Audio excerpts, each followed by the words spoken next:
And this is the area of ancient Judah where, of course, the Moabitess, Ruth, came with her mother-in-law and harvested and gleaned the wheat. We're celebrating the Sahvuot, the holiday of the 7 weeks. And in Christianity, you call it Pentecost. So what we have here is a settlement behind us called Tekoa, after, of course, Amos, the famous prophet who came from this region. And I just want to talk to you for a moment about the significance of the firstborn. This is the feast of the first fruits. And that's what we're celebrating now, the grain harvest. The grain harvest, traditionally we read the book of Ruth because, of course, she came and gleaned in these fields. We're standing in a field outside of Tekoa, outside of Bethlehem, in the region that she would have met Boaz. And remember what Boaz says to her. He says, "May the God whose wings you have come for shelter, may he be your refuge, and may he be your reward." That's from, of course, chapter 2 of the book of Ruth. When we think of Sahvuot, this is the end of the Omer. We have stopped counting the sheaves, 49 days of cutting the grain, and now the great harvest of what we call the first fruits. This is so much a picture of the Lord who was the first fruit of all of the resurrection.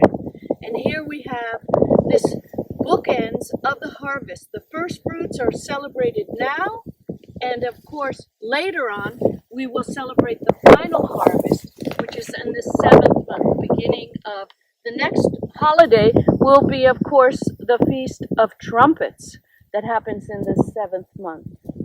So I love coming here and just looking at the environment. It's so the same that we would have seen in the time of David, we would have seen it in the time of Ruth and beyond.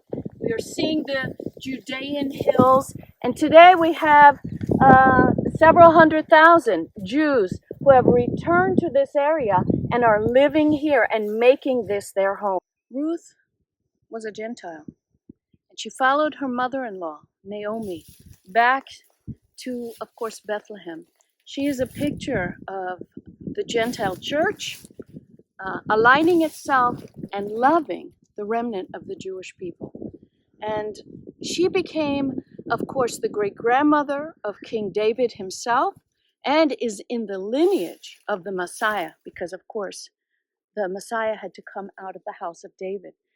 We think of this honored position that this stranger, this poor widow woman who came from Moab, from this strange culture and this strange people, who aligned herself. What does it mean to be a gleaner? You know, the Lord was very, very clear in the Torah to not cut the corners of your field. That's why, of course, the Jews have the peyot on the corners of their beards. That's why you have the tassels on the corner of the prayer shawls. Those are even called the wings. When we think of this beautiful picture of not just having a chosen people, but always making provision for those who were in the corners of the world, in the corners of society, the corners of the Jewish people, we have such a picture of the love of God for all mankind. So Sahvuot is, of course, the giving of Torah, and in the book of Acts, we hear about the giving of the Holy Spirit, given to the 120 who were in one accord in that upper room. And remember, Peter stands up on the steps of the temple and says, "This is that which the prophet foretold," Joel 2, that in the end of the age, in the end times, he will pour out his Spirit on all.